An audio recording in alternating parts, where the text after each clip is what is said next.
Muy buenas noches. Vamos a comenzar nuestra clase de Instituto Bíblico de manera virtual, como lo hemos hecho en estas últimas oportunidades. Y sean bienvenidos pues todos los que estén mirando esta grabación a su clase de Instituto Bíblico. Hoy hicimos algo diferente. Decidí grabar primero antes de transmitir, y por cuestiones de que la batería ya he estado intentando prender con esto y la batería ya está molestando, vamos a hacer una clase un poco más corta el día de hoy. Recordemos que estamos trabajando en el libro de Job. Espero que tengan sus Biblias. Podamos abrir el libro de Job.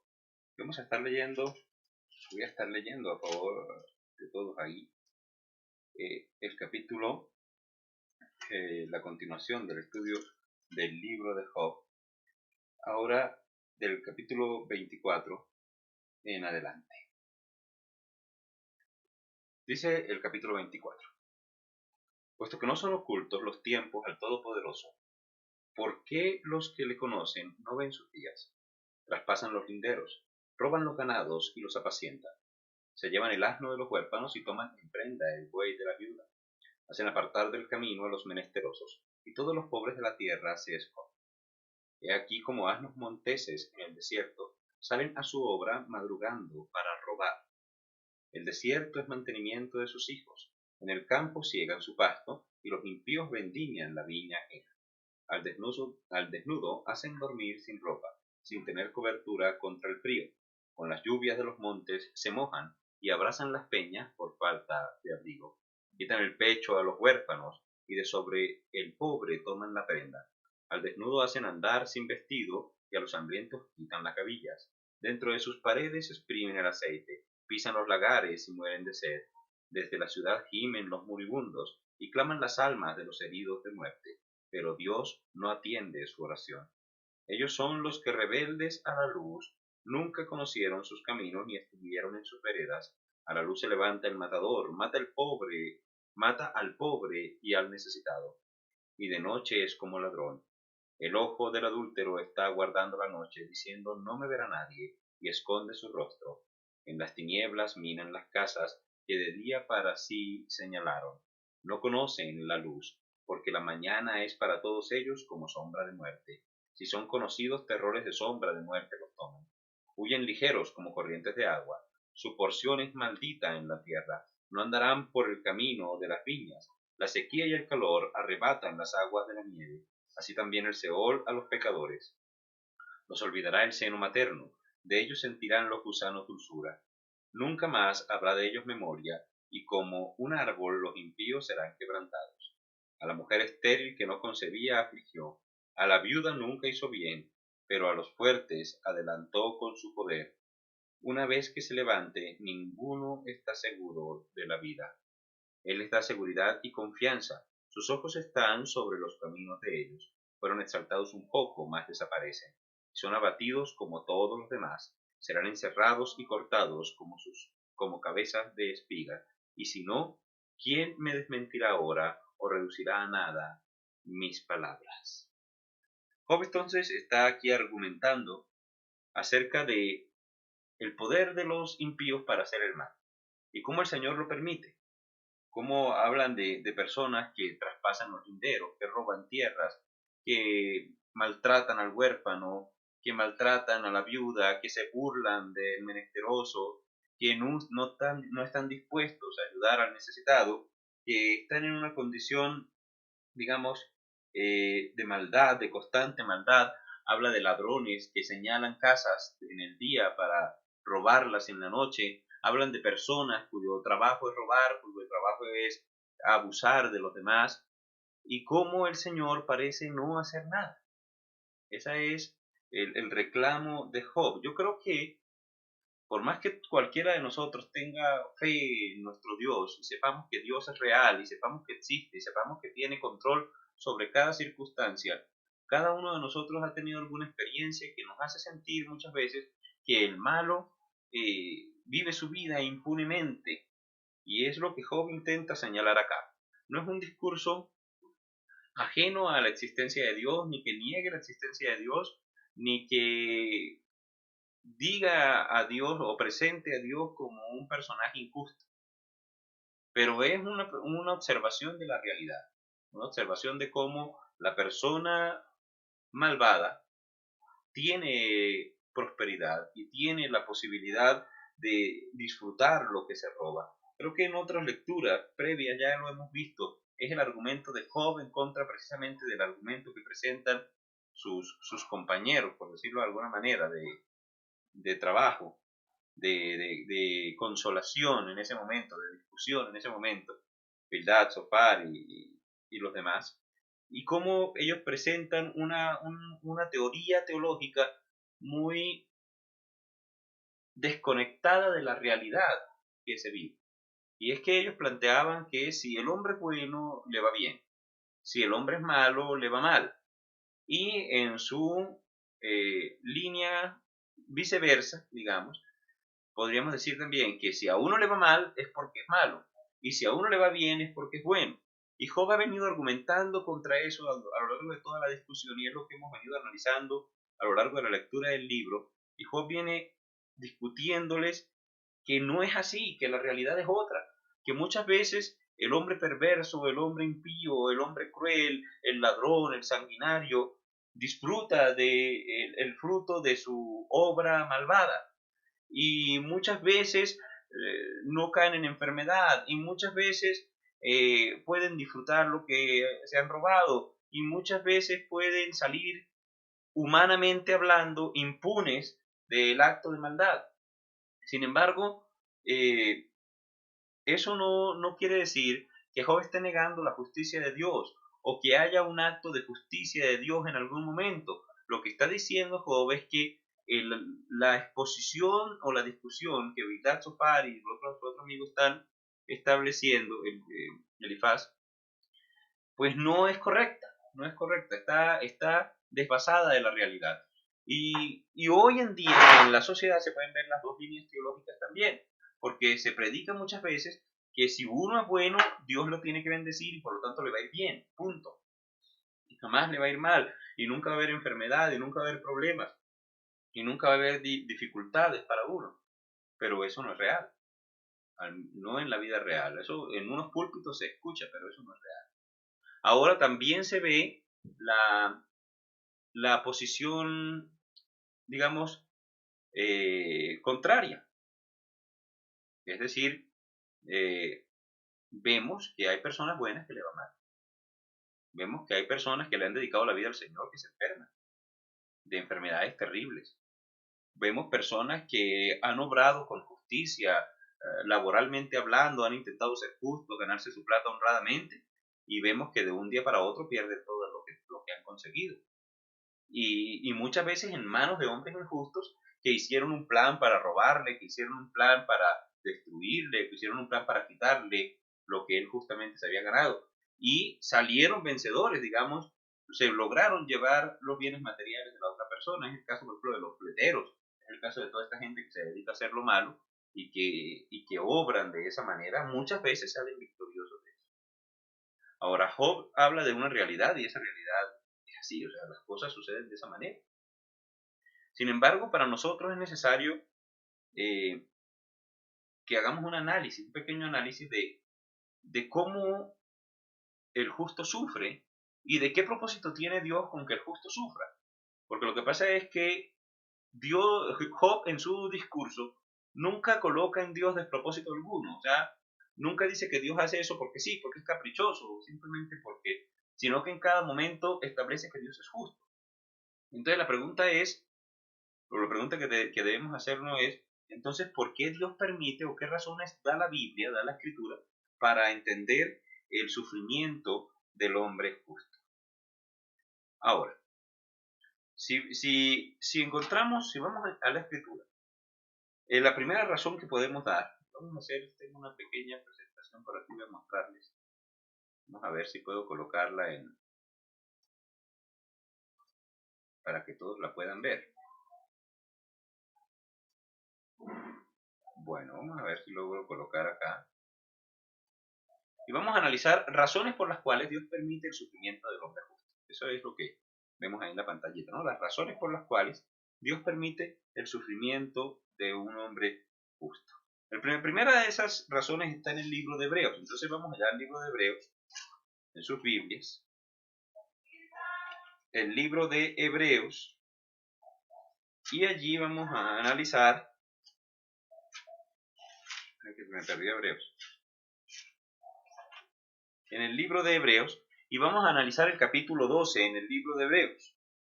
El capítulo 12, el versículo 6. Ahí está la primera razón por la cual, perdón, 12, sí, está mal allá. No es 12.2, es 12.6. 12.6.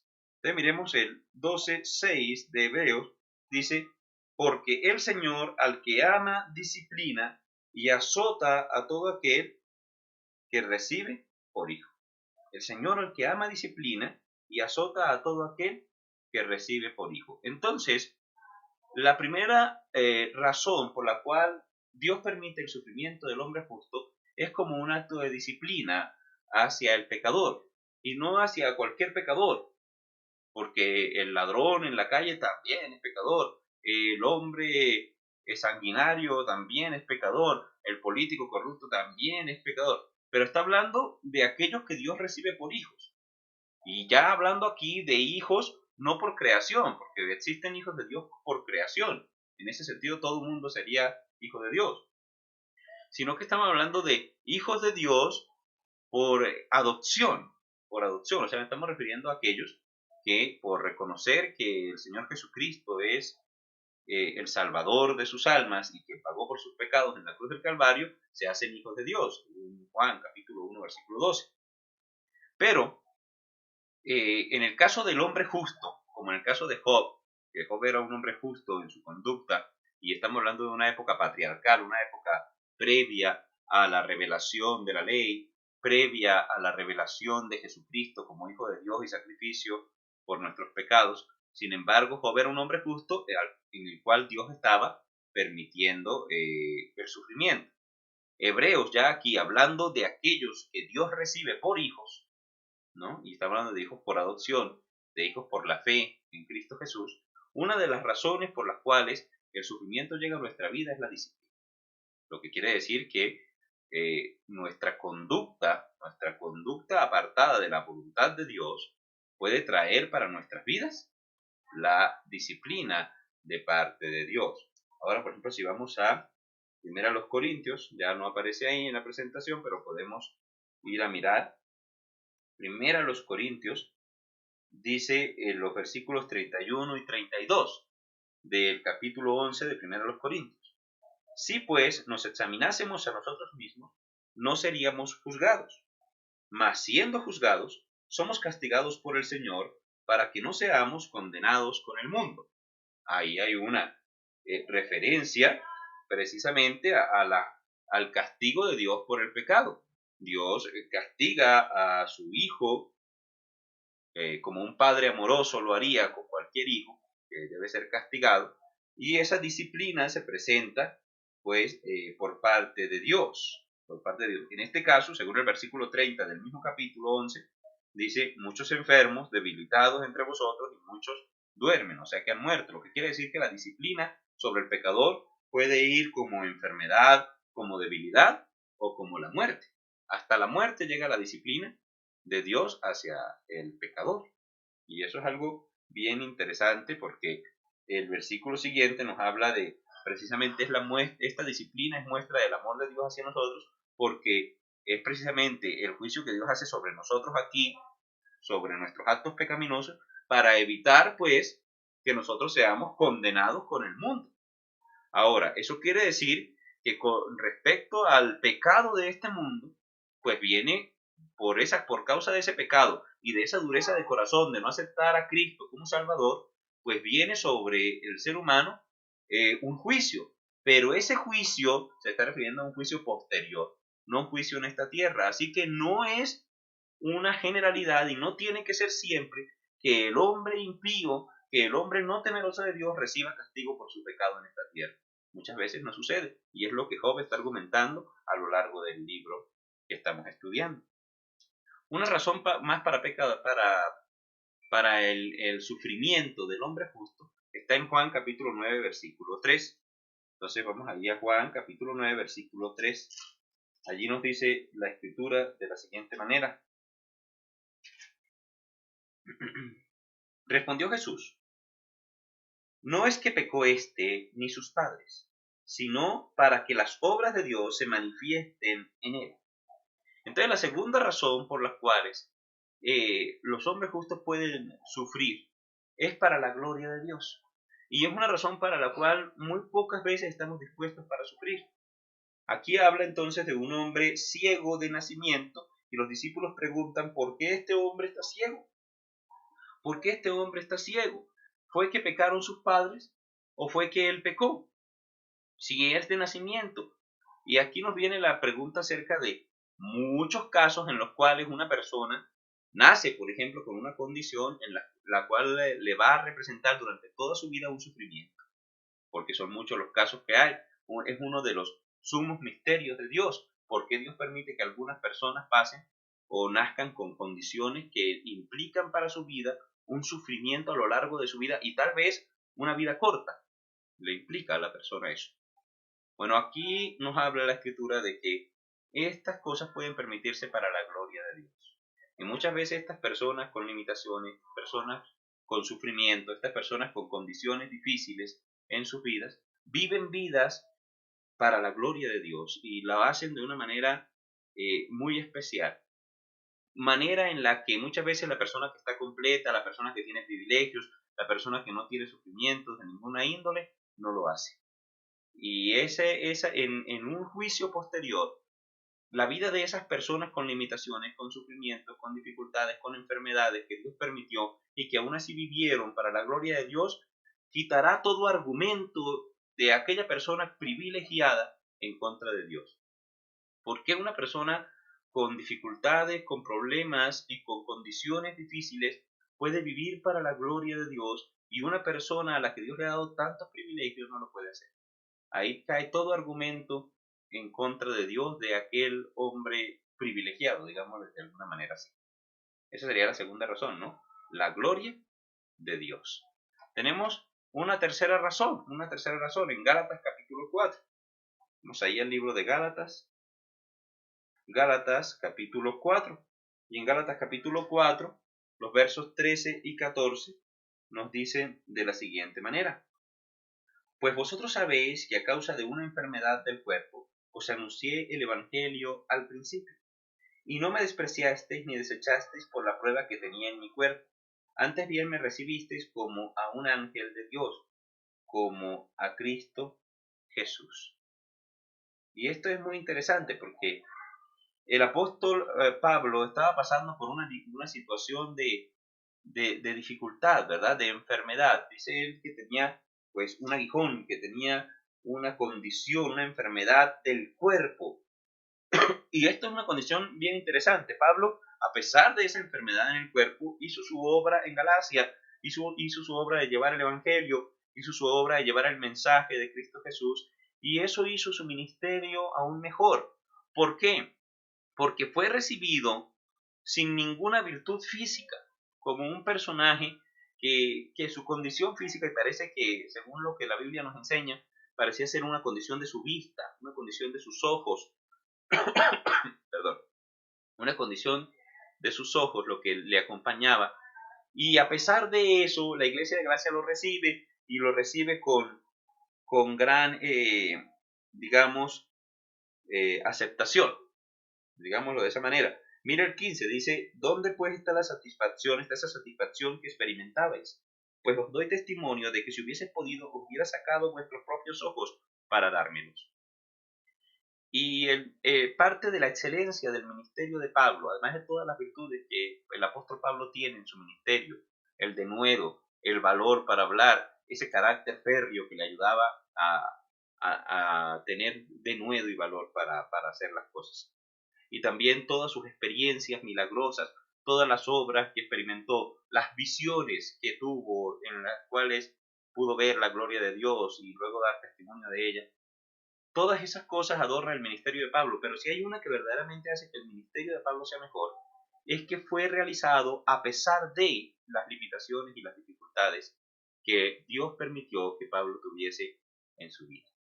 Y eso es muy importante, es maravilloso.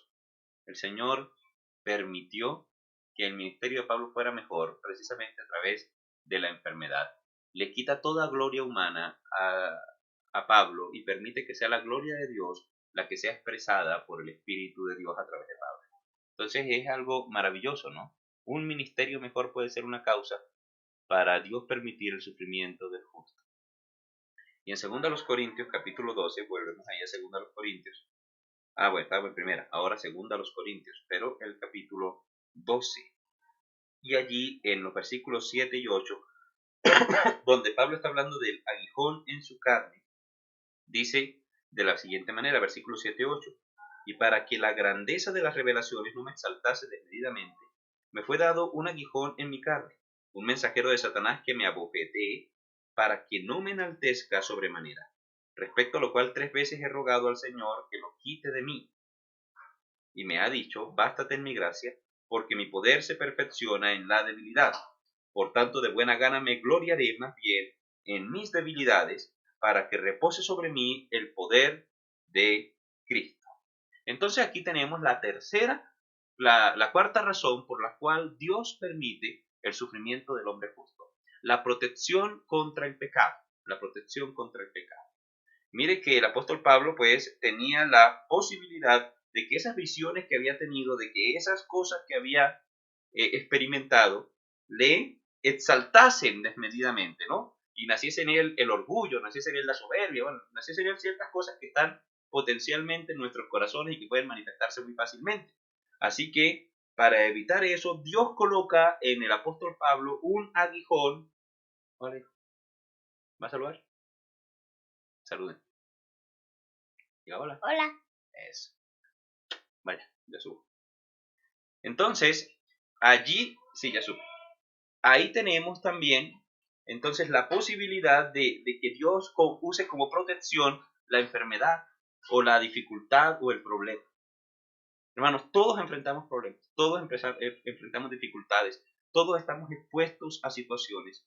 El impío y el justo, de manera igual, pueden experimentar las mismas cosas en esta vida. Y el libro de Job, al menos en la argumentación de Job, lo insiste una y otra vez. Y al final del libro, Dios dice que el que habló correctamente fue Job.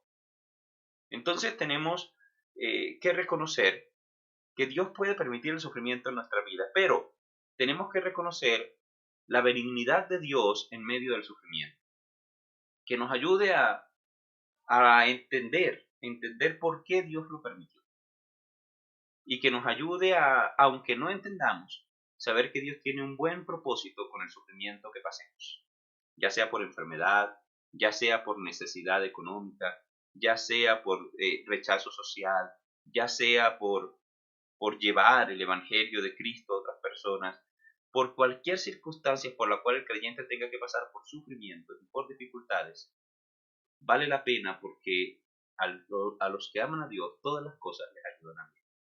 Entonces, la disciplina del pecador, la gloria de Dios, un ministerio mejor o la protección contra el pecado.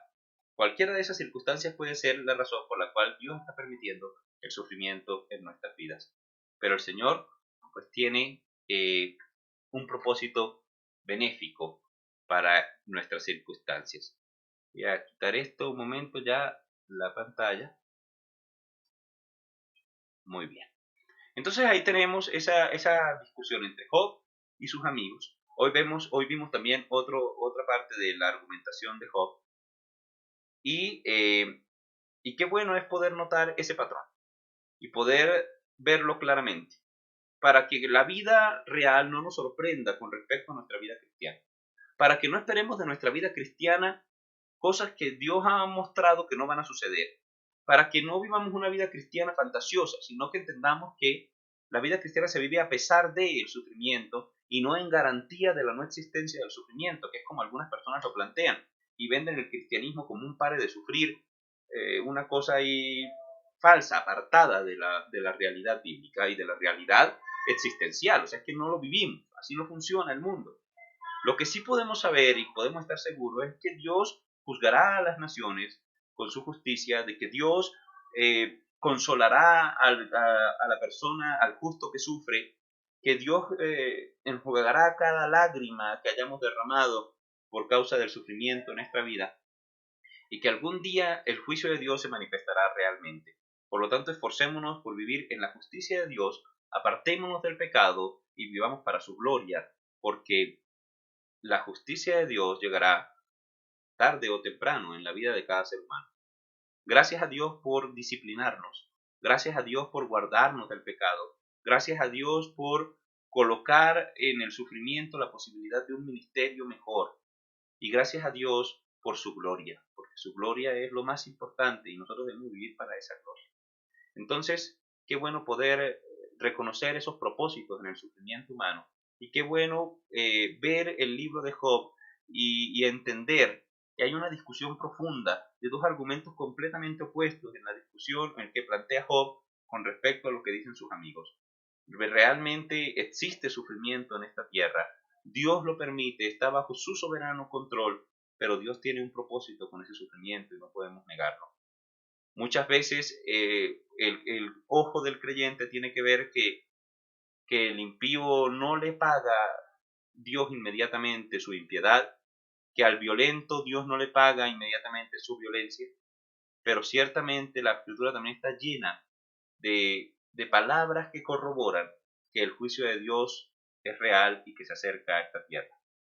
Qué bueno temer al Señor con todo nuestro corazón y buscar agradarle para que cuando llegue el día en que tengamos que rendir cuentas a Él, pues sin ningún temor podamos hacerlo. Y ciertamente quien entiende el Evangelio y quien entiende que el Señor Jesucristo murió por sus pecados en la cruz del Calvario y que Él es la ofrenda perfecta y que su obra es perfecta y nos da libertad de la condenación del pecado, del temor del pecado, aún de la presencia del pecado a futuro en nuestras vidas, seremos libres aún de la presencia del pecado y que seremos glorificados y que recibiremos una herencia eterna que Él ha ganado para nosotros. Qué bueno poder nosotros creerlo, vivirlo y entender que precisamente la razón por la que el juicio de Dios no llegó a nuestras vidas es por su gracia y su misericordia. Esto se acaba de cortar, ya entonces detenemos aquí la grabación. Muchas gracias, Dios les bendiga y les guarde, y gracias por sintonizar nuestro programa de hoy, que fue la clase de Instituto Bíblico. Dios les guarde, chao.